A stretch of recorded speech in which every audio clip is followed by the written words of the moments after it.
ಗಂಗಮ್ಮ ದೇಗುಲ ಪ್ರಸಾದ ಸೇವಿಸಿ ಮಹಿಳೆ ಸಾವನ್ನಪ್ಪಿರುವ ಪ್ರಕರಣಕ್ಕೆ ಸಂಬಂಧಪಟ್ಟಂತೆ ವಾಂತಿ ಮತ್ತೆ ಹೊಟ್ಟೆ ಉರಿಯಿಂದ 4 ಭಕ್ತರು ಬಳಲ್ತಾ ಇದ್ದಾರೆ.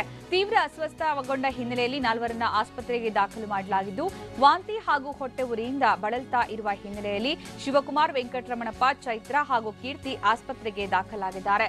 ಇನ್ನು ಖಾಸಗಿ ಆಸ್ಪತ್ರೆಗೆ ಶಿವಕುಮಾರ್ ಮತ್ತೆ ವೆಂಕಟರಮಣಪ್ಪ ಅವರನ್ನ ದಾಖಲು ಮಾಡಲಾಗಿದ್ದು, ಚಿಂತಾಮಣಿ ತಾಲೂಕು ಆಸ್ಪತ್ರೆಗೆ ಚೈತ್ರ ಮತ್ತೆ ಕೀರ್ತಿ ದಾಖಲಾಗಿದ್ದಾರೆ. ಇವರು 4 ಜನ ಕೂಡ ವಾಂತಿ ಹಾಗೂ ಹೊಟ್ಟೆ ಉರಿಯಿಂದ ಬಳಲ್ತಾ ಇರುವ ಹಿನ್ನೆಲೆಯಲ್ಲಿ ಇವರನ್ನ ಆಸ್ಪತ್ರೆಗೆ ದಾಖಲು ಮಾಡಲಾಗಿರೋದು.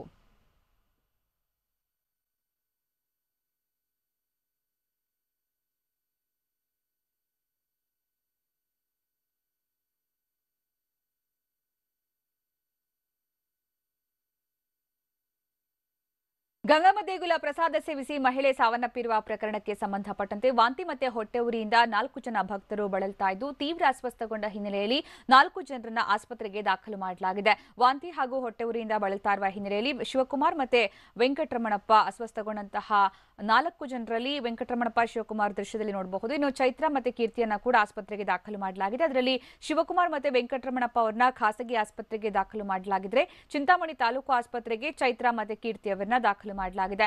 ಈ ಬಗ್ಗೆ ಹೆಚ್ಚಿನ ಮಾಹಿತಿ ನೀಡ್ತಾರೆ ನಮ್ಮ ಪ್ರತಿನಿಧಿ ರಾಜೇಂದ್ರ. ಈಗ ಮತ್ತೆ 4 ಜನ ಭಕ್ತರು ಆಸ್ಪತ್ರೆಗೆ ದಾಖಲಾಗಿದ್ದಾರೆ ಅಂತ, ಇವರಿಗೆ ಏನಾಯ್ತು?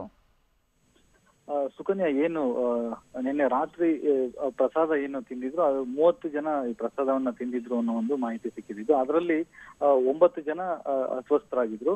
ಅದರಲ್ಲಿ ಈಗ ಮತ್ತೆ 3 ಜನ ಈಗ ಚಿಂತಾಮಣಿ ಆಸ್ಪತ್ರೆಗೆ ದಾಖಲಾಗಿರುವಂತದ್ದು. ಈಗ ಕೋಲಾರದಲ್ಲಿ ಸರಸ್ವತಮ್ಮ ಅಂತ ಹೇಳಿ ಕೋಲಾರದ RL ಜಾರಪ್ಪ ಆಸ್ಪತ್ರೆಗೆ ಮತ್ತೊಬ್ರು ಅಸ್ವಸ್ಥರಾಗಿ ಬಂದು ದಾಖಲಾಗಿದ್ದಾರೆ. ಉಳಿದ 3 ಚಿಂತಾಮಣಿಯಲ್ಲೇ ಚಿಕಿತ್ಸೆ ಪಡಿತಾ ಇರುವಂತದ್ದು.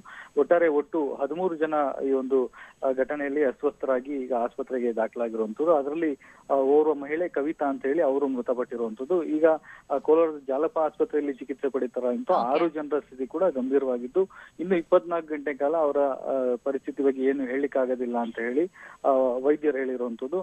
ಉಳಿದಂತೆ ಚಿಂತಾಮಣಿಯಲ್ಲಿ ಚಿಕಿತ್ಸೆ ಪಡಿತಾ ಇರುವಂತ 3 ಏನಿದ್ದಾರೆ ಅವರು ಅಂದ್ರೆ ಇದರಲ್ಲಿ ಆರೋಗ್ಯದಲ್ಲಿ ಪರವಾಗಿಲ್ಲ ಅನ್ನೋ ಒಂದು ಮಾಹಿತಿಯನ್ನ ಕೊಟ್ಟಿರುವಂತದ್ದು.